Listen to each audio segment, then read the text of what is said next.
guys, welcome to my channel.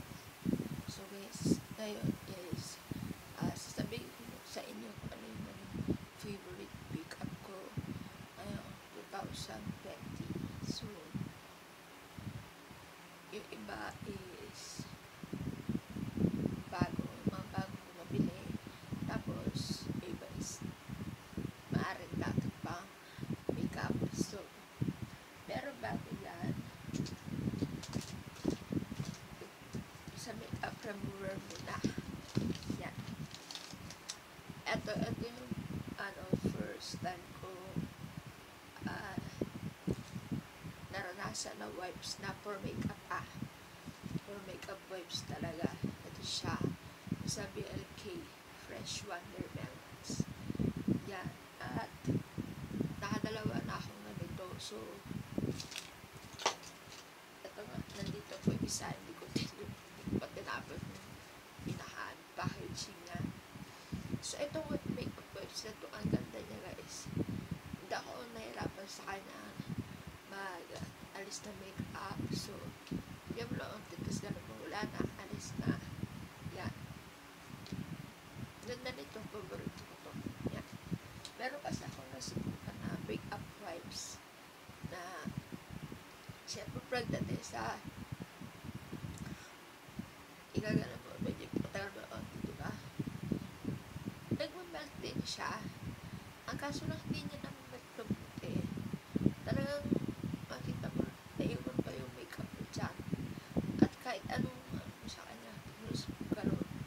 Parang, siya, hindi siya natatanggal yung makeup mo. Ganun. So, yun yung bago ko nabili. Tinanay ko lang yun, makeup wipes, kasi para marami rin may gusto sa makeup wipes na yun. Yung nakita ko din sa YouTube ka, tinanay ko, pero ito yung pinaka-gusto ko siya.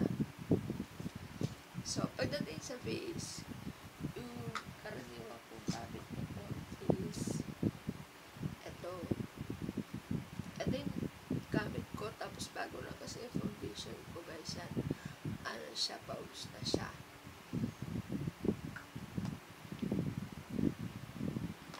Ito yung foundation ko. Gusto ko rin to. Yung first foundation ko noon, fit me rin. Pero yung shade, dahil siyempre, unang best ka pala bibili, yung shade, mas darker sa akin. Kaya medyo sayang, sabi ko, mas darker. Pati yung sa concealer ko, yung first concealer ko din is yung Fit Me Red, pero mas darker din yung nabili ko. Pati yung una kong powder din, powder, mas darker din. So, medyo natupo na ako pagdating sa mga shade. So, ito na yung shade. Ang shade ko dito is medyo pink undertone siya. Itong 115 Ivory. Yan.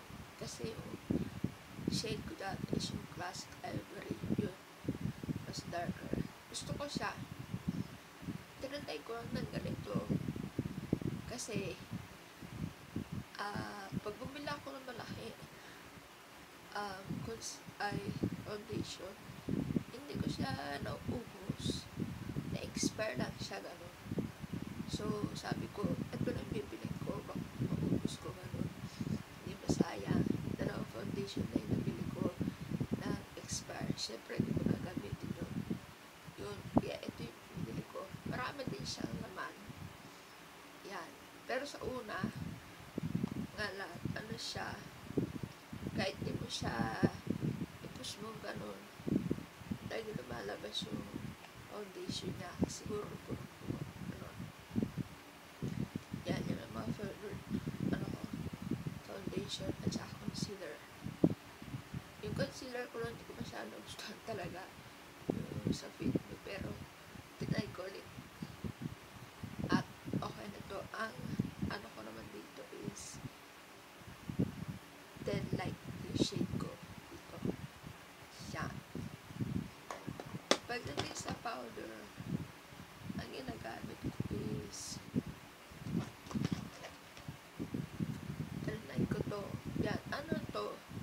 Yung EB Advanced the face powder. Yan siya. May ano siya, parang ano siya, yellow undertone. Yan. Pag na-blend siya, hindi naman siya masyadong ano. Kasi face powder lang to, hindi naman foundation na maapektuhan na buong-buga yung ano mo, foundation mo. Yun, nag-start ko siya yan. Higda pa na ngayon. Tapos, kung hindi ito sa Vice Cosmetics. Yan. Yung shade ko dito is mas maputi. Puti yung shade ko dito. Shade na to ay Chesa. So, mas darker dapat yung kinuha ko. Kasi titignan nyo. Yan, maputi siya. Yun o. Yun. Pero, ano siya, naglalagay ako, iba pag nag-contour tayo.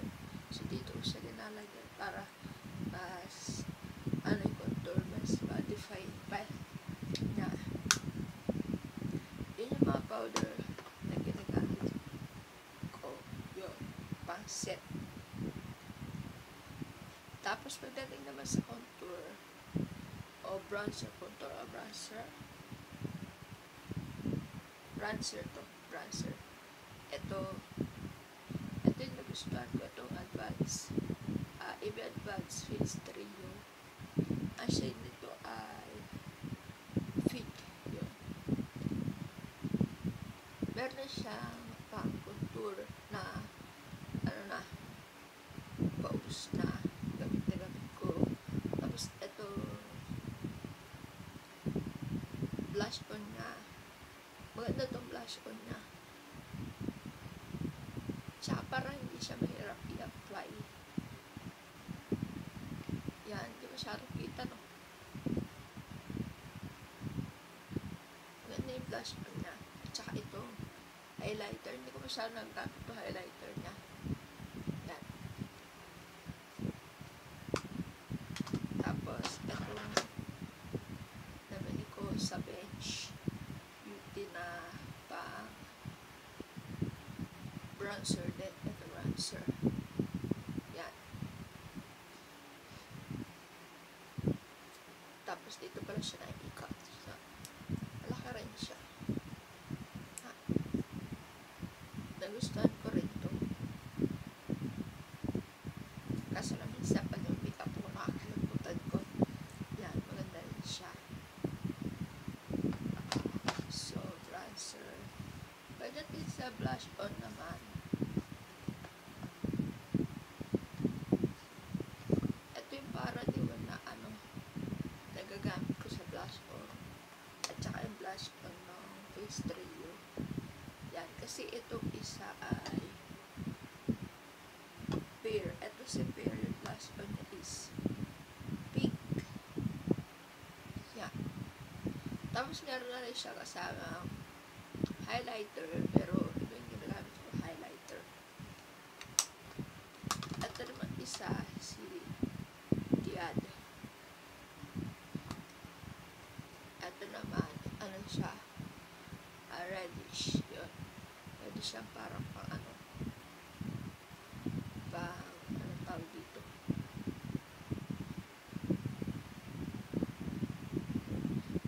Yung pang blush ko na pang gano'n, parang drunk blush yun. So, ito yung nagamit ko na nagustuhan ko pagdating sa blush on. Sa eyeshadow is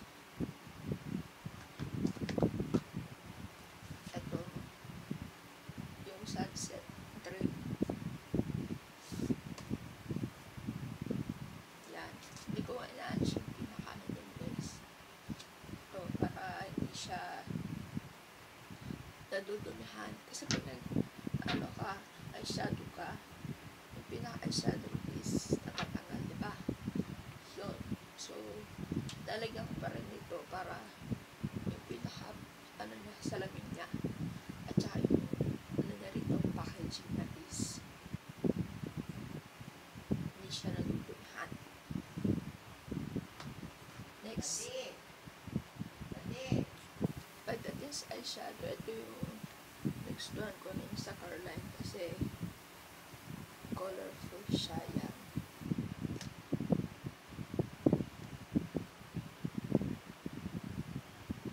Yan. Tapos, ito sa Scott Cosmetics. Ito naman, nagamit ko rin to. Nagustuhan ko rin ito. Yan. Ito yung Fire Blush Palette. Coral. Tsaka nude. Yan. Magaganda siya. Kaya pinali ko ng 4. Yun. Tsaka affordable din. Yan.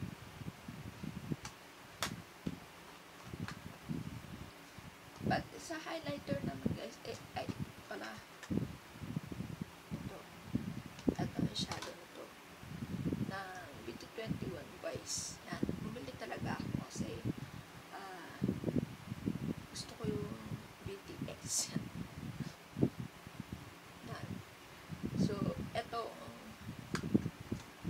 maganda rin ito guys. Ito yung like ko, pinaka-highlighter. Yan. Maganda to. Meron din ako ibang highlighter. Pero, medyo to.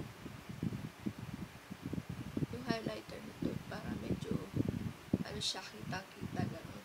Kaya nagustuhan ko. Tinesting ko lang ito tsaka ito. Sino yung pwede mag-highlighter sa kanila. So, ito guys. Ang ganda niya, no? Ganda na palette lang. Smooth lang siya. May white, gano'n.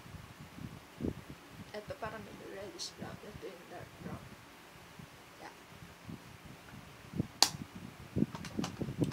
Yun yung aking highlighter na ginagamit. So, pagdating naman sa lipstick, ito, nagustuhan ko to. Yung shade kasi na to guys is, ito yung Kiko Milano shade na is kakaiba rin sa mga naging lipstick ko. Yan. Parang pinkish. Red siya. Yan.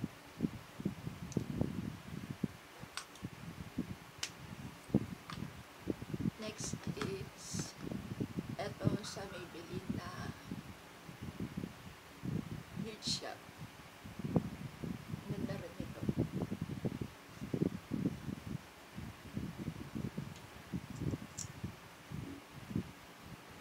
Yan. Parang brown siya pero pag ni-apply, ganda. Next is ito. Yung Revlon. Ang shade naman ito ay Wine with Everything. Yan.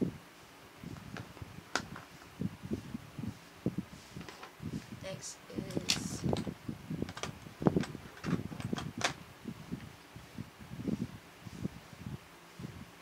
Scott Cosmetics. Yan. Ito yung Mousse Cream. Ito ay si Jolly, tapos ito naman ay Rachel. Ito yung sipon. Tapos pwede rin sila gawing ombre lips.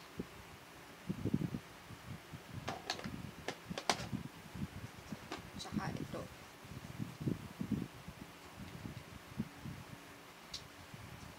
Dito naman over na Kenny. Yan. Ito yung mga collaboration ng mga YouTuber sa Detail Powder Pop Lipstick.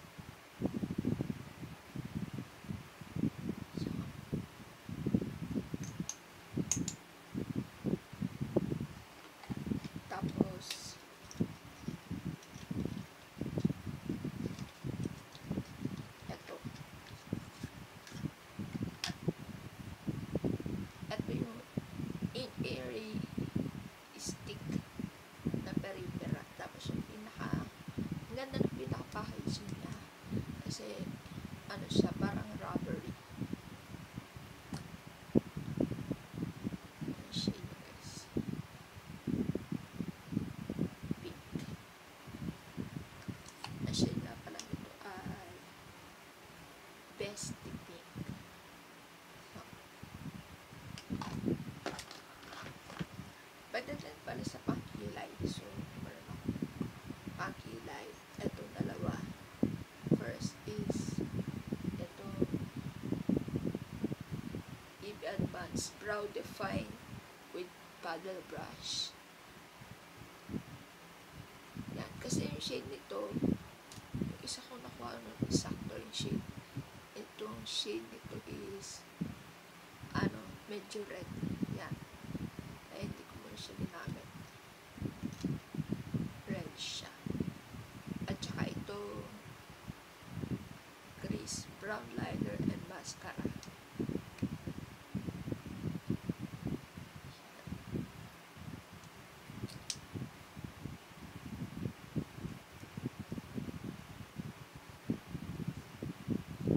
Maganda itong pinaka-brown liner nila.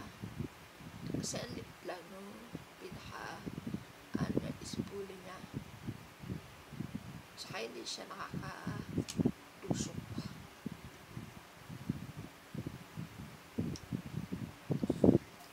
Last na product is ito. Nagamit ko kasi yung scrub niya. Yan, kapag nag-makeup look ako, nag-scrub mo na ako para maganda yung application na lipstick. Para hindi try sa lips. Yan, paubos na. Tapos meron siyang tinted lip balm.